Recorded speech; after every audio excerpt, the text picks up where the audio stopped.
तो हम कहना चाहेंगे, चाहे लड़का हो चाहे लड़की, खूब पढ़ो लिखो, खूब मेहनत करो, स्वास्थ्य पर ध्यान दो और अपनी प्रतिभा के संग कोई समझौता नहीं। हमें डॉक्टर बनना है तो डॉक्टर बनना है। अगर माता पिता विरोध करते हैं, कोई भी विरोध करता है, तो उसका विरोध तुम करो और समझौता, कैसा भी समझौता नहीं, पढ़ो लिखो। और कोई परिवार में ये भी कह सकता है, आप लोग बालिकाएं हैं, कोई परिवार में आपसे ये भी कह सकता है, अब हमने इतना पढ़ा लिया, बस इंटर कर लो, बैठो घर पे, तुम लोगों को कोई नौकरी थोड़ी करना है। लेकिन ऐसा नहीं है, अब ज़माना बदल रहा है, लड़का हो चाहे लड़की, ठीक है, खूब पढ़ो लिखो और आगे बढ़ो। लेकिन इस बात पे ध्यान देना है कि नेताओं के चक्कर में नहीं पड़ना है। तुम्हारे दरवाजे पे कोई वोट मांगने आए और जाति मजहब की बात करे तो दरवाज़ा बंद कर लो, और जो नेता देश की समस्याओं की बात करे, नगर के विकास की बात करे, उसके समाधान की बात करे, ठीक है, विभिन्न देश की समस्याओं की बात करे और उनके समाधान की बात करे, तो उन नेताओं का स्वागत करो। और देश में, समाज में, विश्व में जो जनहित के लिए आंदोलन कर रहे हैं, गरीबों के लिए, मजदूरों के लिए, किसानों के लिए जो आंदोलन कर रहे हैं, उनका समर्थन करो, क्योंकि वो अपने स्वार्थ के लिए काम नहीं कर रहे हैं, ठीक है। और आप सब बालिकाएं हैं, बालिकाओं का भी समय है,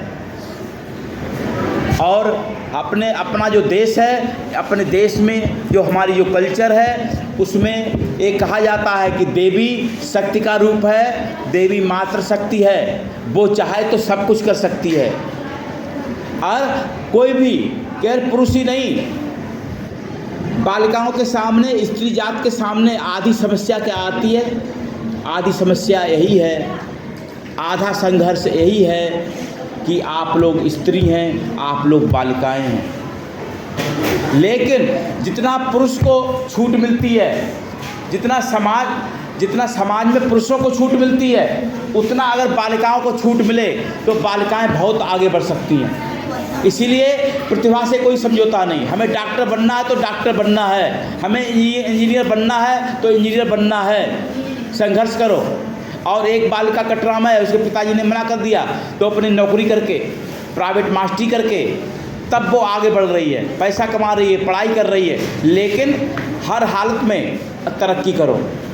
अब तो बालक हो चाहे बालिका, सबको मौका है आगे बढ़ने का। लेकिन इसका भी ध्यान दीजिए, किसी का नुकसान ना हो, किसी की क्षति ना हो। आजकल घटनाएं घट रही हैं, अपने स्वार्थ के लिए लोग ना जाने क्या क्या किए जा रहे हैं। तो इस सब में हमें, आप सबने किरण बेदी का नाम सुना होगा। किरण बेदी ने कैसे संघर्ष किया, छोटी थी तब से कैसे वो अकेले अपने गांव से अकेले जाती थी, किस तरह से उन्होंने संघर्ष किया और क्या क्या अफवाहें सुनी उन्होंने। जो लड़कियां जब आगे पढ़ती हैं, बढ़ती हैं, आगे जाती हैं, अन्य शहरों में जाना होता है, न जाने कहाँ कहाँ जाना होता है, तो जो संकीर्ण मानसिकता के लोग हैं वो अनेक अफवाहें भी फैलाते हैं। लेकिन उस पर ध्यान नहीं देना, उस पर ध्यान नहीं देना। बातें बहुत सारी हैं। और फिर अब तो नारी सशक्तिकरण का भी ज़माना है, तो लेकिन नारी सशक्तिकरण का मतलब ये नहीं है कि नारी सशक्तिकरण अभिशाप बन जाए। अनेक लोग ऐसे हैं, अनेक लड़कियां भी ऐसी हैं जो पढ़ लिख गई, अच्छी सर्विस पहुंच गई। अब उन्होंने सोचा हमें तो किसी चीज़ की, अब हमें क्या, हम तो खूब सभी सुविधाएं हैं। लेकिन इंसानियत का भी महत्व होना चाहिए। समाज में, परिवार में लोग हैं, उनका सम्मान करना चाहिए। ये सब बातें हैं। आज इतना ही, शेष फिर ठीक। धन्यवाद।